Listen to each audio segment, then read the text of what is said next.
First, before I move on, please give a massive round of applause to the wonderful people at Cogworks for organizing this.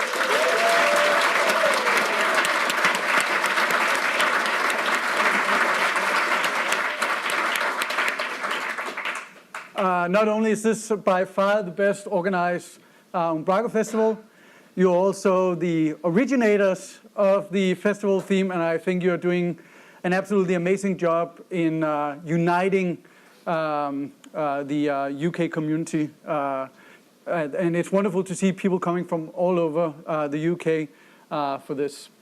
So I'd like to talk a little bit about the why we're doing Umbraco, and then of course a little bit of the future. I have a warning though, there might be some Brexit jokes, but I did a poll. I did a poll 2 hours ago because I was insecure whether it was a good idea, and 100% voted yes. And I think I think this is about as well informed as the way you usually do elections. Anyway, let's talk a little bit of why Umbraco. The motivation for doing Umbraco, maybe you've heard about me talk about this 100 times ago. Originally, it was all about this idea to democratize CMS. Back then, the tools were expensive, and they were cluttered, and they were difficult to use, etc., etc. But over the last couple of years, I've been thinking that a CMS is basically just a tool, and how do you democratize that? That makes absolutely no sense. And in that sense, you could say it's always nice to be older and wiser, in the same way that it's always nice to be able to always do yet another poll if the first one was interesting. And what is a CMS? I promise, I'll stop.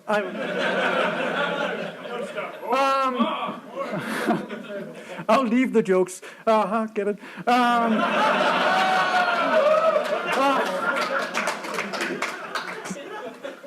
I was here to talk about a CMS, I'm sorry. But what is a CMS anyway? Back at the office, we believe that a CMS is kind of like an operating system for digital. And if you look at the digital space, it's kind of much more than just a CMS. So in that sense, if we want a Umbraco to act as a, let's say, a hub for all of this, we have some work ahead of us.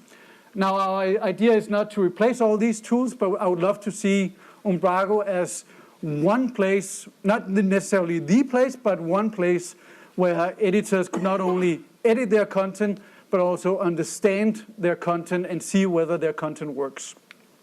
Right now, it's way too complicated to do all these things. Either you have to use a lot of different tools, move between all these tools, or else some of you has to do very complex implementations or integrations of these third-party tools.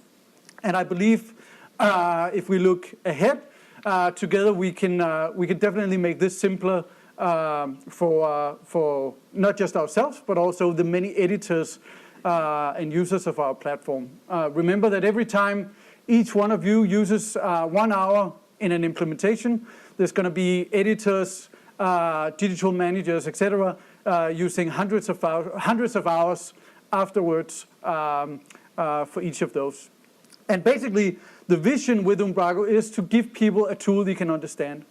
So once we're done making an Umbraco implementation and giving it to an editor, they should be able to understand it, because once you have a tool you understand, you can actually express who you are. In this case, it would mostly be who the organization are and the purpose of those organizations. And that's basically the main reason why we are here. Which is also why our mission at the Umbraco HQ is all about that we want to help you deliver these delightful digital experiences. And we're going to do that by making Umbraco friendly, simpler, and social.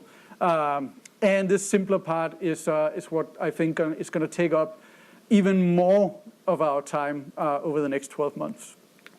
We also have this vision that you've probably seen a couple of times. I'm going to show it every time, because even though you feel we focus a lot on cloud, it's still our point of view that it's going to be 1 out of 10 of Umbraco solutions where cloud might make sense, and it's not our intention in any way to ever replace the open source version of Umbraco. It's MIT licensed, which is the most liberal Umbraco license, and it will always be like that. And sort of this journey so far has actually made us still the world's biggest .NET CMS. I really need to have a new slide because this is the third time in a row. And as you can see, these dots, despite that this was made almost 18 months ago, this is 24 hours of installs of Umbraco. We have a dashboard at the office that right now is broken, so I have to use an old animation. But some other stats, we're now more than 1,000 global partners of Umbraco, and we've rounded 500,000 installations earlier this year.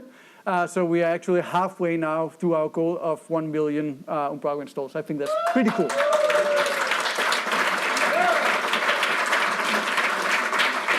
Now the best thing is this has been happening while we've actually moved up the market. I still love when I hear people using Umbraco for small organizations, but we have moved as a rule of thumb, from these very cost-sensitive organizations, which is political correct language for cheapskates, who love Umbraco because it's free, to what we call experienced buyers. It's people who really are on their third or fourth CMS project with people managing and buying it who actually tried several CMSs, and maybe they've seen someone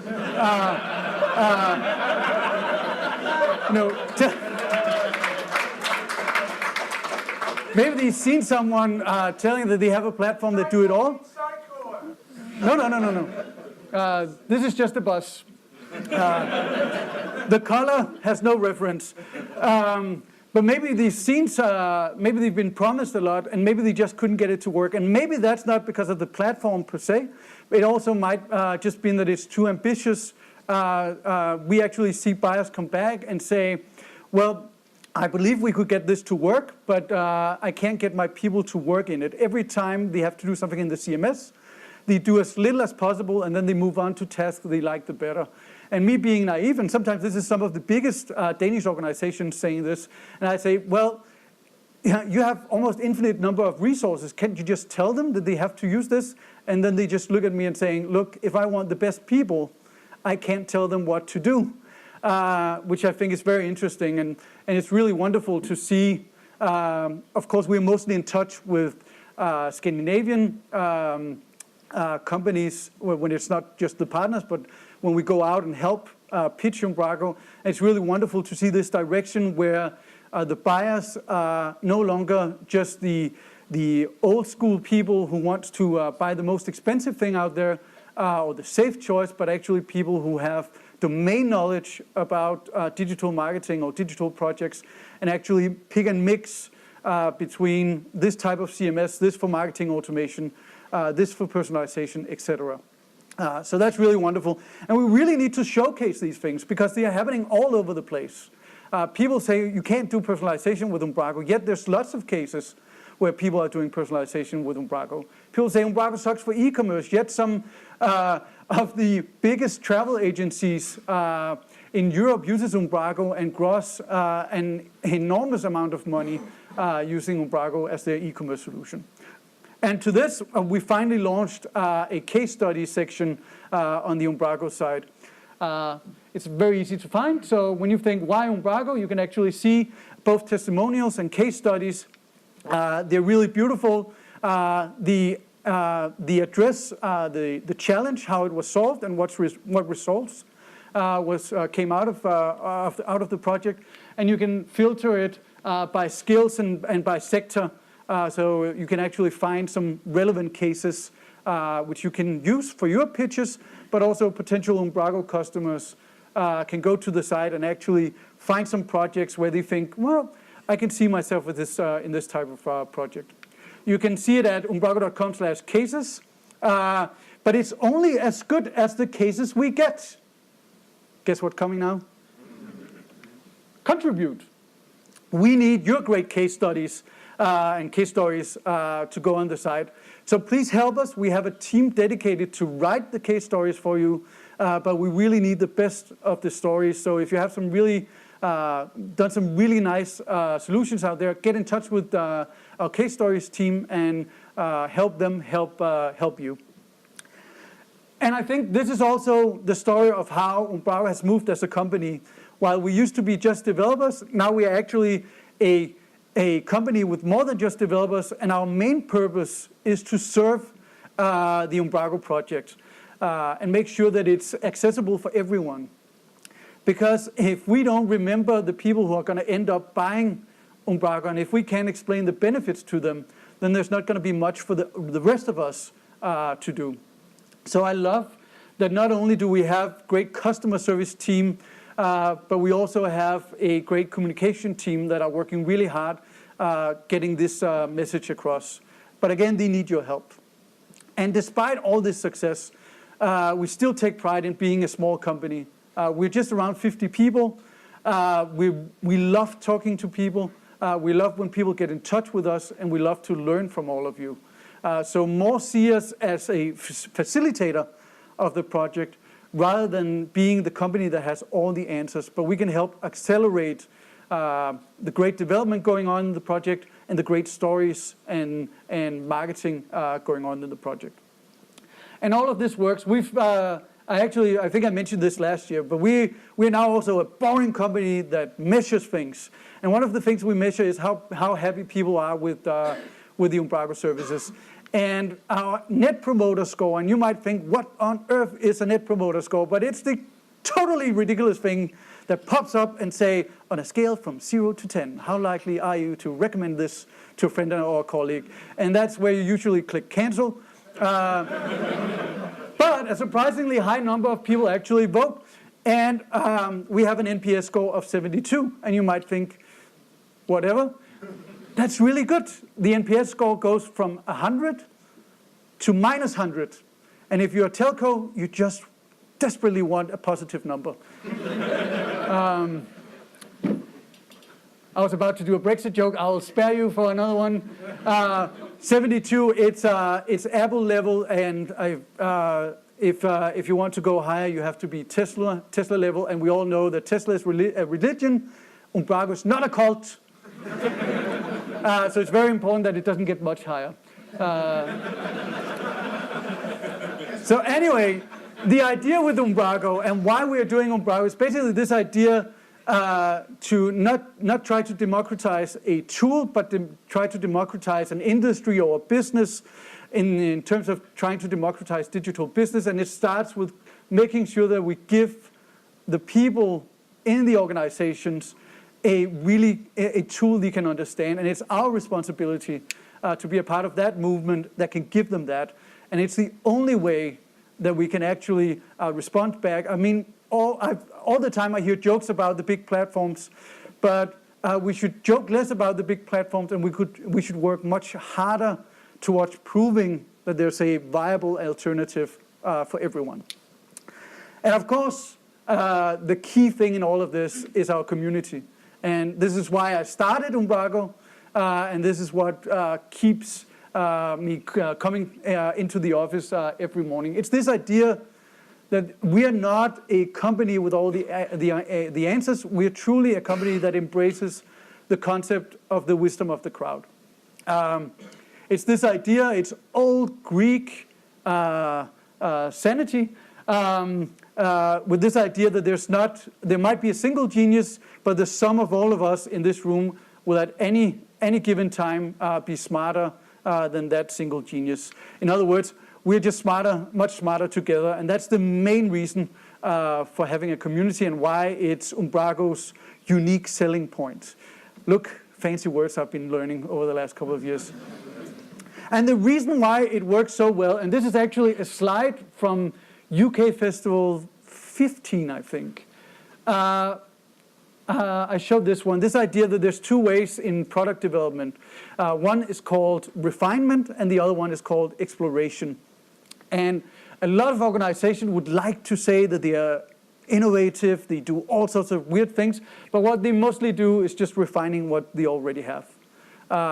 It's what car companies does. When you buy a car today, you don't buy a reinvented car. You buy a car that goes a little bit longer on the mileage, maybe has electric windows all over the place. I'm from Denmark. We have so high tax on cars that having electric windows is a selling point. They save that away, but when you have electric windows in the back, it's like, wow, this is cool. That's where we are. Anyway, what's really cool, and when you really make big changes to a product or to an industry, it's when you refine. It's when you start. It's not when you refine. It's when you start exploring. The problem with exploring is the odds of actually doing it right is very, very little, which means that it's quite suicidal for a successful product company to do exploration, at least true exploration. So a great example of this, for instance, is when we wanted to do multilingual translation. We spent a lot of time, but it turned out that in the community, different solutions for multilingual started to pop up, and one of them was something we never thought of. A way to do that was Vorto, which was super, super clever. And that's just one example of exploration. We're also seeing it in ways that people then later on handle workflows for multilingual sites where, for instance, believe it or not, the EU, which uses Umbraco, you could argue that that's an argument to leave, then they've actually made some really clever workflows, and we would never, ever have discovered those. Because there's such a paradox when you do product development. It is that the best products come when you scratch your own itch. And the paradox is the moment whatever you did because you scratched your own itch becomes successful, you become completely out of sync with why it was a success. Because you spend so much time maintaining what you built and not by actually using your product. You could say that you become an expert in your product, but not in using your product. And that's when, as a product owner, you start to chase all the cool things. And you start to love quotes like these. Henry Ford, if I had asked people what they wanted, they said faster horses. And Steve Jobs says a lot of times people don't know what they want until you show them, which is kind of bullshit. You heard me probably say this is bullshit before. I said that at Code Garden as well. The problem is you don't leapfrog in the same way that you did 100 years ago with products, and you're not Steve Jobs. So the problem is everybody is obsessed with doing something new. And this fancy chart is called the Law of Diffusion of Innovation.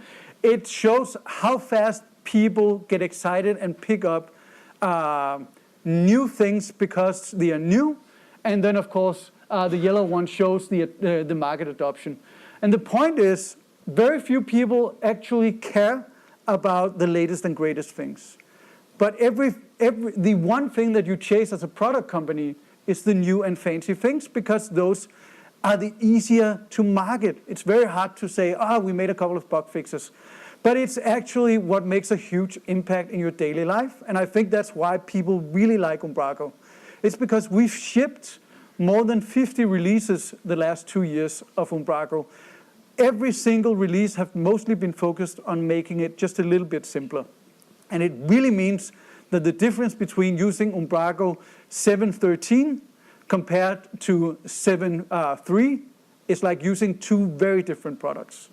But all of them had just been made a little bit simpler for every single release, in particular by people who actually understand their users, because they send in pull requests based on what's annoying right now for them or for their end users. Point being, as a product company, we really don't know what users want. We can do all sorts of assumptions. We can try to do market studies, but it's still very, very difficult to actually know, which is why the scale of NPS that goes from 0 to 10, when you get 10s, those people are called ambassadors. I believe you should take it to 11, because I believe great products need participators and not just people who are ambassadors of the product. And I believe we become really good at that at Umbraco, and I have numbers to prove it. But first, smart art. Ta-da. So how does a product company or product organization actually work towards using the wisdom of the crowd? There's a concept called being conscious or unconscious, and being competent and incompetent, and there's various combinations of those two. And of course, nirvana is becoming unconsciously competent on something, because that means that you just do it in a very natural way. I stole that model, and I claim that as an organization, you can be open or closed. You could replace this with, as a project, you could be open or closed sourced. As a product, you could be open or closed sourced. And then as a mindset of those people leading that project, you can be open or closed. And of course, the worst thing ever is having a closed organization with a closed mindset. This is also called remain. And then you can move to being an open organization with a closed mindset. And that's actually where Umbraco were a couple of years ago. We were an open source project, but our mindset had become closed because we talked a lot internally, and then we actually forgot that we hadn't listened to our peers, because we felt like we've been discussing all these things a lot of the times. You can move on, and you can become a closed organization with an open mindset. Some of the best product companies in the world is actually a closed organization with an open mindset. Lego, for instance, who's really good at taking in suggestions from the community. They have built an entire online universe where people can build new Lego models, and then they put the best ones in production. But of course, nirvana is where Umbraco is today, and I'm unbiased, completely neutral, and that's of course being an open source project with an open mindset, which is not only are you open source, but you're also very humble, and you act as a facilitator for all these amazing minds that's a part of your community. And it really works. I have a couple of numbers that I stole from Sebastian's team that shows how much all of you have been helping us, helping the Umbraco project over the last year. And since last UK Festival, more than 1,000 pull requests have been sent to core and documentation. Julie.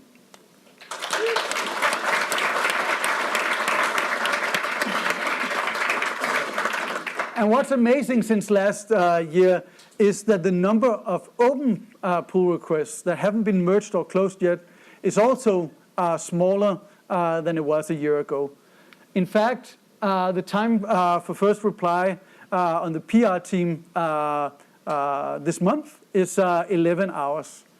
And that's because not only did we focus on us as an organization to facilitate the project, we also got help from some really wonderful volunteers in the community to help facilitate managing the pull requests. And please give a huge round of applause to these 10 people who made such a huge impact the last year.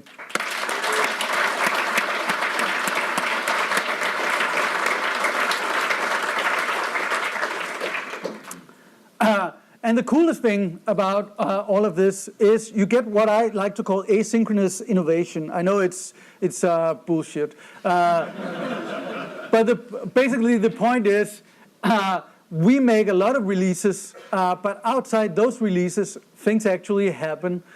People explore outside of the releases. And just in an example, I'm sorry to bring this up. This is a wonderful organization. In fact, the most peace-bringing organization in Europe in 50 years. No wonder you wouldn't want to be a part of that. I guess it's like being in a castle where you also like that there's water all around you. So in that sense, it might make sense. Anyway, this is the European Council. Umbraco 7 doesn't do multilingual translation. I mentioned this already, yet they are translating all their pages to 25 languages, including very weird dialects that nobody would read, yet spend lots of money translating them. It is the only sane argument that I can find, considering what you've done. Anyway, Umbraco doesn't do personalization yet. The amazing Andy Butland made personalization groups a couple of years ago that allowed you to personalize content based on location, time of day, how often you visit a website, etc. Umbraco doesn't use artificial intelligence yet. Not long after Microsoft released their cognitive services, there was examples of people using cognitive services to manage media, to identify keywords in content. And in this example, I upload random photos in my well-organized media library, and it automatically identifies what is in the photo and put it in a matching folder, so my media library gets organized. All of this is not core functionality, but it happens because there's a clever community of people who are curious and who dare to explore, and it means that we can bring some of the best exploration back into the product, so we all can enjoy this.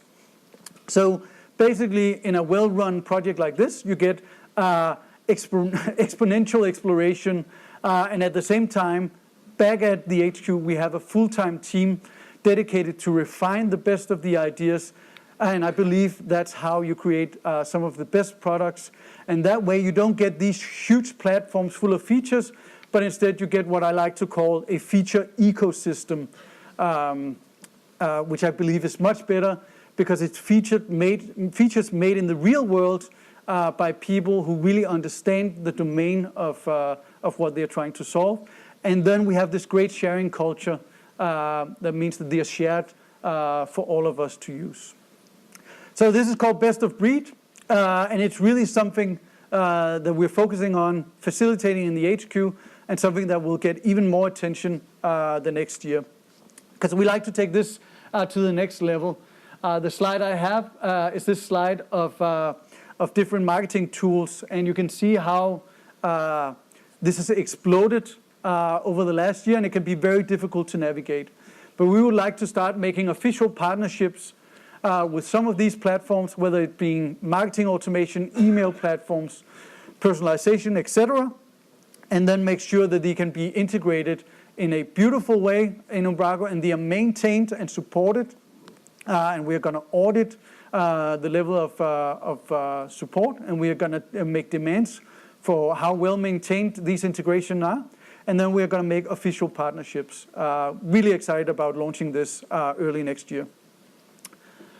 Then, of course, one of the other things that we are so focused on is this idea that time to market could be a unique selling point for Umbraco, that it's really, really fast to get started.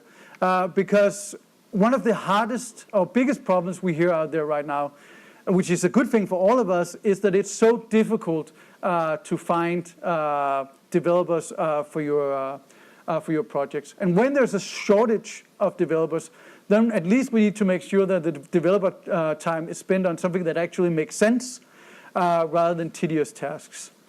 And the other thing is we also want to make sure that people go live as soon and as often as possible, because one thing that all data in product development shows is that you don't learn anything until you go live, and I believe that's exactly the same in projects.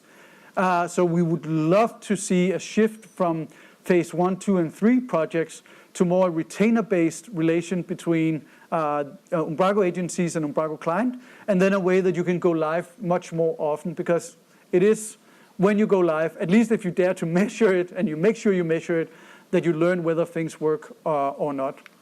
And then, of course, that Umbraco should always stay secure, and ideally without you having to spend time on it or worry about it. And then, of course, all of this means, if all of this works, then it means that Umbraco projects become a little bit more predictable, and that's something that's super nice for all of us. And of course, what I'm plugging in a shameless way is Umbraco Cloud. What I'm really happy to say is that Umbraco Cloud is now the highest grossing product in the HQ, and this idea we started a couple of years ago, or actually soon many years ago, that we needed a solid way to fund the Umbraco project is now paying off, and Umbraco Cloud is now actually starting to not lose money, but actually fund the Umbraco project. And I'm really grateful for all of you who've taken Umbraco Cloud as a part of your portfolio. I'm not going to tire you with all the fancy benefits of Umbraco Cloud, but I am going to share some success stories with you that we've seen the last year. One of them being a company you've probably never heard about called TCG. They are the distributors of Pokemon cards, and they actually run more than 1,000 projects, all individual e-commerce, small e-commerce stores on the cloud, because they have this affiliate program that if you have friends that are as crazy as you and like Pokemon cards, or what's the other type of old role-playing card that people play, then you can sell that to your friends. And thanks to Umbraco Cloud and the development team of TCG, they made this system where they can spin up new stores and remove stores in a couple of seconds, which is really cool. Also, Co-op, which is not the British Co-op, but it's kind of the sort of the equivalent of, I guess, Tesco of Scandinavia, except with a co-op focus. They used to be a very, very slow-moving organization. They adopted Umbraco Cloud a couple of years ago, and recently they got into a political idea of banning cigarettes from stores, and their CEO told their internal team that he would be on live television talking about this plan on Friday. This was Tuesday evening. We need a website for that to run that campaign. And thanks to Umbraco Cloud and the way they use baselines to quickly spin up new campaigns, they actually was ready and live and could scale for that campaign Friday morning. And then we're seeing a new generation of Umbraco agencies that never installs Umbraco, that goes cloud first, which is really a funny change in mindset, and really funny to see how fast they move. So if it's a long time since you tried cloud, then I definitely encourage you to go to umbraco.com/cloud. You can try cloud for 14 days. If you're told, you tried it once, you're not going to get it for free again, then just get in touch and we'll remove that restriction. So that's enough of shameless plugs. Don't worry. I would like now to move on to what's next. And of course, that's all about Umbraco 8 and about headless. I'm going to start with headless because I want to recap our mission again about making things friendly, simple, and social. And if we go back to what's core of Umbraco projects, it is basically back to the engine and the successful part of Umbraco projects isn't Umbraco, it's the content. Content is still king. And great digital experiences is still much more about content than it is about engineering. And at the same time, digital experiences, and luckily it's been like that for quite a while, it's not just websites, but digital is all over the place. And that was why we decided to do headless. Not because people haven't done headless with Umbraco for ages. In fact, there was a talk at Code Garden 2008 on headless.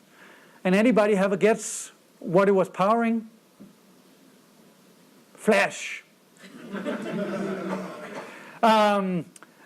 But the problem with Umbraco and headless is, in order to do headless, until recently, you had to have a team of backend developers, people who understood Umbraco, and then being able to create APIs that front-enders could consume.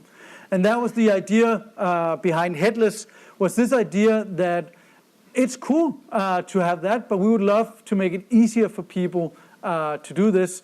So we created Umbraco Headless, which is it's a plan on Umbraco Cloud. It's a pure SaaS offering. And it's the idea that you use the back office you know, and then we have a really great and scalable API to expose that data, and some really easy ways to consume that data, whether you just wanted to do it natively or whether you want to use some of our clients. We have clients for JavaScript, Node, and .NET framework, .NET Standard. So you can use that for .NET Framework, .NET Core, and Xamarin. And then people who doesn't know anything about Umbraco, or people who are not C# developers, can actually use Umbraco in all sorts of weird ways. We've got more than 750 beta testers since we actually opened up for beta testing right after Code Garden. And it's really funny to see how people use it for anything that you would predict, such as single-page applications, node applications, but also weird things, such as in-store product configurators. And of course, one of my favorite examples, because I made it, is this chatbot thing. Some of you might earlier seen the Cogworks making a chatbot. But one of the problems with some chatbots out there is they're lacking content. So I built this together with a Danish agency because they had two clients who were about to implement, and one of them actually had implemented a chatbot. The problem was they had no way to maintain and manage the content. They actually imported an Excel spreadsheet with questions and answers every night, and it was starting to become a problem because they were an insurance company and they actually needed some workflows for this chatbot. So in a couple of hours, we made this example where we use Umbraco to have some intents and some replies. We used a little bit of plumbing code together with the Microsoft Bot Framework to implement this. This was actually the entire implementation of Umbraco Headless in the chatbot. And then it could work, in this case, it could work together with Slack. But in their case, it was for a chatbot on the website and in Facebook Messenger. But of course, it could have been voice as well. And it's really funny to see how people are using Headless. And I also believe that there's a huge space for Headless, and I'm really excited to see this. Here are some of the other examples of how people use it. And if you haven't tried it, it's free for now. There's a trial that doesn't expire for now. So if you go to umbraco.com/headless, you can sign up and try it out. And now Umbraco 8. Look, there's a release date. It will come. Umbraco 8 is, among other things, 3 major features, being multilingual variants, which I guess is less of a unique selling point in 6 months. But, oh, you're so slow. All my jokes are bad. But we're going to have native multilingual support in Umbraco. We have a concept called infinite editing, which is this idea that as sites become more complex and content become more componentized and a mashup of different nodes, it should be possible to zoom in, for an editor, zoom in to specific related content and zoom out again and never lose context of where you are.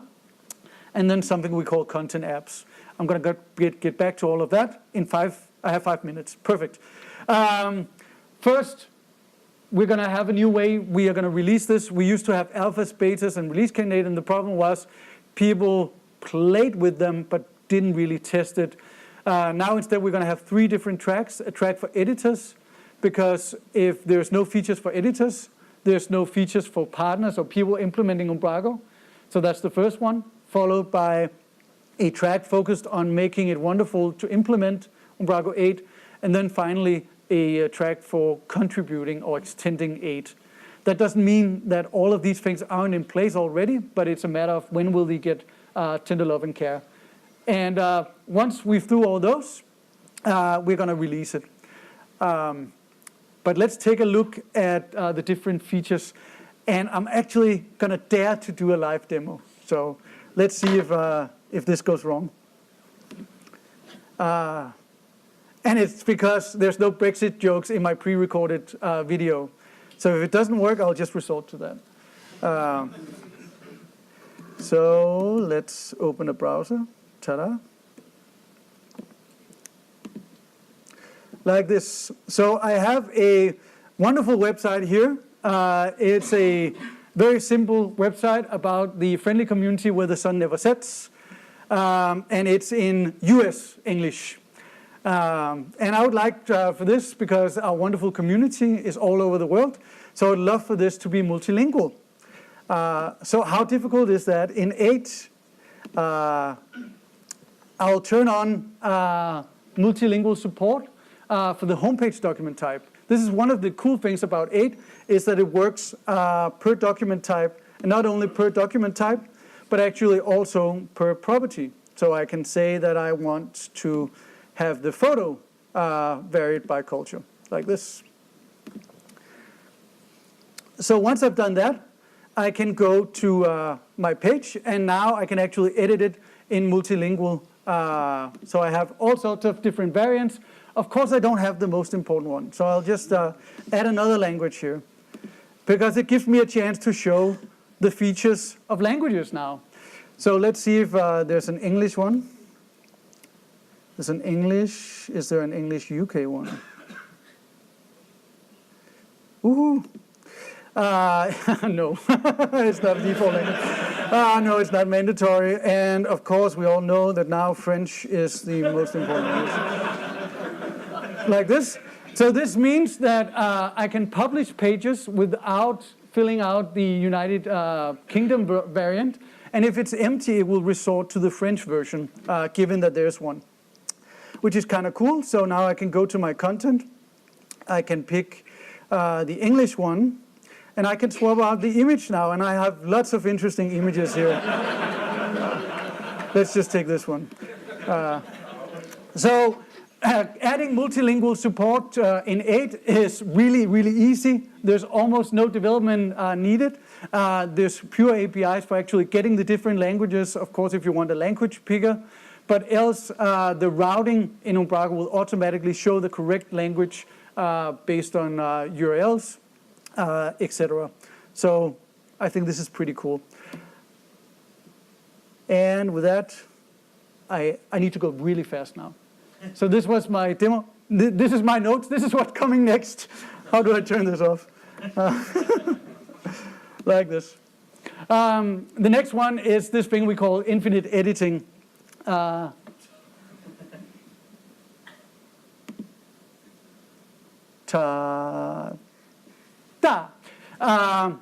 And the point is, it's actually quite simple, that when you have something that relates, you should always be able to edit it, whether it's media items, whether it's content, or even document types. This is available for extensions as well, and we're really excited about how people are going to use this. So in this case, I have some images, and now I can just open up and edit them. I can move the crop. Not in a tiny, tiny modal, but actually based on a full screen. If there was related items in this, I could actually also go and edit them, and I would always have a complete breadcrumb of where I am, and I can always jump back and forward within the context. Here's another example where I'm actually need a property on my document type. Because I have permission for it, I can actually, as a part of infinite editing, start updating fields without having to jump back and forth between sections. These are just some of the ideas, and we're really excited about how people are going to use them. We think it's going to be really cool for both editors and for developers. I'm over time. I'm done in 2 minutes. Lastly, best of breed. And this idea is not only to be able to edit content in Umbraco, but also understand content. In this case, I have a form on my page, so of course I should be able to see items that are submitted. I'd love to see context-sensitive analytics. For me as an editor, does my page actually work? And you could do the same with SEO-related items, etc. In fact, I have a mocked-up demo. No, I don't have time. That kind of shows reading time for a blog post, but also combined with the average reading time of a blog post. And it can actually show the editor whether there's a chance that people will read the entire blog post and sort of encourage the editor to make sure the calls to action and the most important things are moved to the top. when it's ready. But we really hope to release the first tracks of the editor track this month.